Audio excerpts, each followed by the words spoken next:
Welcome to prince student house. Students, Hindi dictation हम 80 शब्द से बोल रहे हैं, उसके बाद इसी को रिपीट करेंगे 100 शब्द प्रति मिनट। और बिल्कुल लेटेस्ट मैटर है, हेडिंग है झूठ पर टिकी राजनीति। कांग्रेस संकीर्ण राजनीतिक स्वार्थों को पूरा करने के लिए किसानों को उकसा रही है। 80 words a minute. Ready, start. नकारात्मक राजनीति और दुष्प्रचार कैसे कैसे गुल खिलाता है, इसका ताजा उदाहरण है किसानों के धरना प्रदर्शन को कांग्रेस का खुला समर्थन।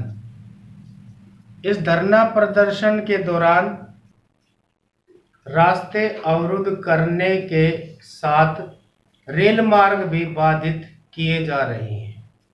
विरोध का यह तरीका कांग्रेस को तंग करने वाला है। यह विचित्र है कि ऐसे तरीके वह कांग्रेस अपना रही है जो चंद दिनों पहले कोरोना वायरस के संक्रमण का उल्लेख करके मेडिकल और इंजीनियरिंग की प्रवेश परीक्षाओं का विरोध कर रही थी, लेकिन अब महामारी की अनदेखी कर किसानों को सड़कों पर उतार रही है। स्पष्ट है कि या तो वह पहले गलत थी अथवा अब, क्योंकि ऐसा कोई दावा तो किया नहीं जा सकता कि कृषि सुधार संबंधी विधेयक पारित होने के साथ ही कोरोना संक्रमण का खतरा टल गया है, या फिर छात्रों के लिए तो वह खतरनाक था, लेकिन किसानों को उससे चिंतित होने की जरूरत नहीं। बेहतर हो कि किसान यह समझे कि कांग्रेस अपने संकीर्ण राजनीतिक स्वार्थों को पूरा करने के लिए मंडी समितियों पर एकाधिकार रखने वाले आढ़तियों और बिचौलिए की पैरवी कर रही है, न कि उनके हितों की।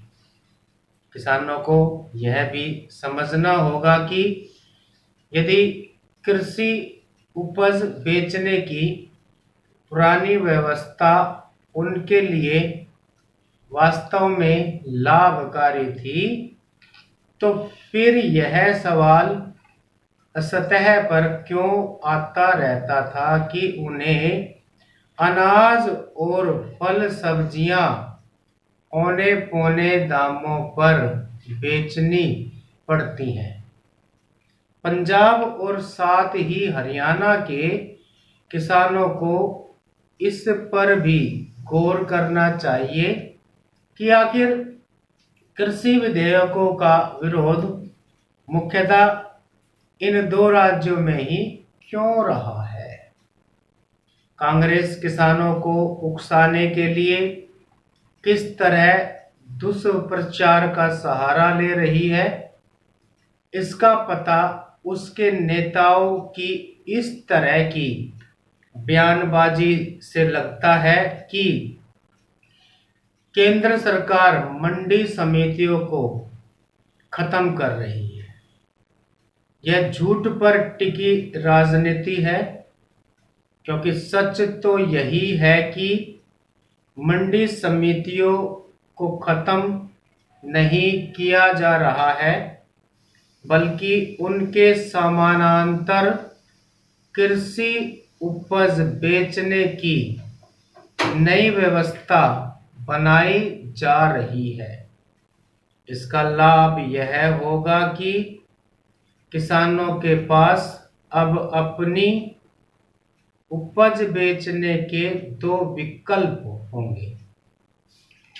क्या यह कहा जा सकता है कि विकल्पहीनता की स्थिति किसानों के लिए अधिक हितकर थी। निसंदेह यह भी एक झूठ है कि न्यूनतम समर्थन मूल्य यानी एमएसपी व्यवस्था को खत्म किया जा रहा है।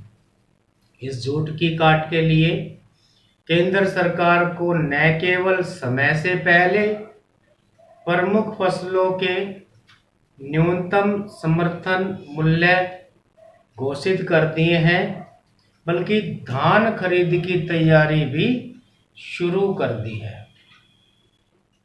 इस सब को देखते हुए किसानों को इस पर विचार करना ही चाहिए कि कहीं उन्हें बरगलाया तो नहीं जा रहा है। स्टॉप, रिपीट, 100 शब्द प्रति मिनट।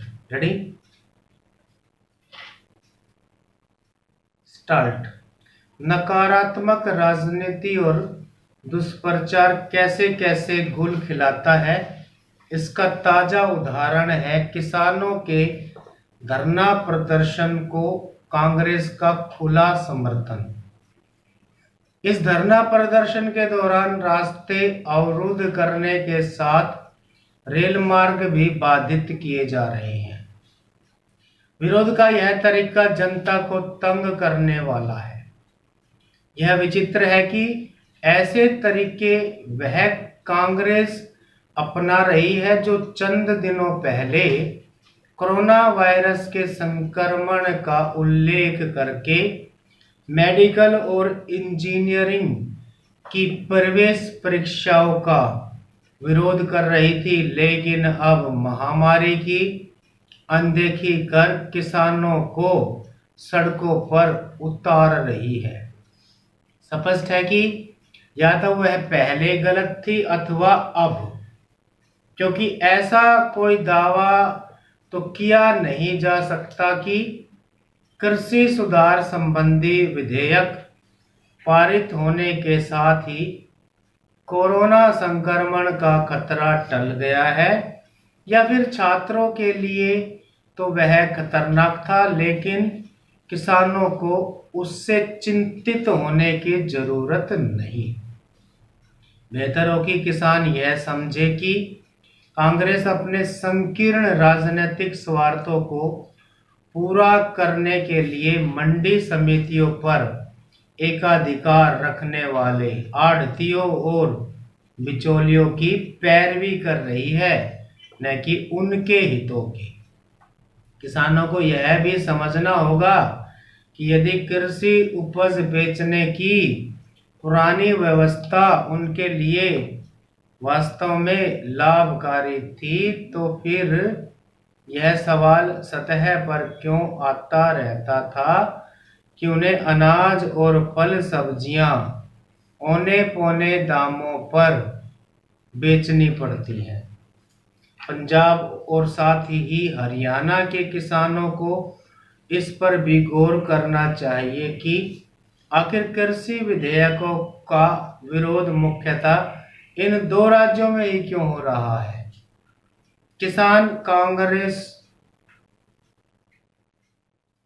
किसानों को उकसाने के लिए किस तरह दुष्प्रचार का सहारा ले रही है, इसका पता उसके नेताओं की इस तरह की बयानबाजी से लगता है कि केंद्र सरकार मंडी समितियों को खत्म कर रही है।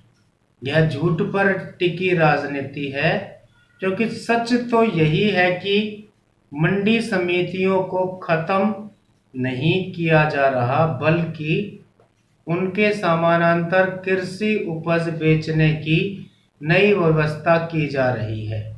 इसका लाभ यह होगा कि किसानों के पास अब अपनी उपज बेचने के दो विकल्प होंगे। क्या यह कहा जा सकता है कि विकल्पहीनता की स्थिति किसानों के लिए अधिक हितकर थी? निसंदेह यह भी एक झूठ है कि न्यूनतम समर्थन मूल्य यानी एमएसपी व्यवस्था को खत्म किया जा रहा है। इस झूठ की काट के लिए केंद्र सरकार को न केवल समय से पहले प्रमुख फसलों के न्यूनतम समर्थन मूल्य घोषित कर दिए हैं, बल्कि धान खरीद की तैयारी भी शुरू कर दी। इस सब को देखते हुए किसानों को इस पर विचार करना ही चाहिए कि कहीं उन्हें बरगलाया तो नहीं जा रहा है। स्टॉप।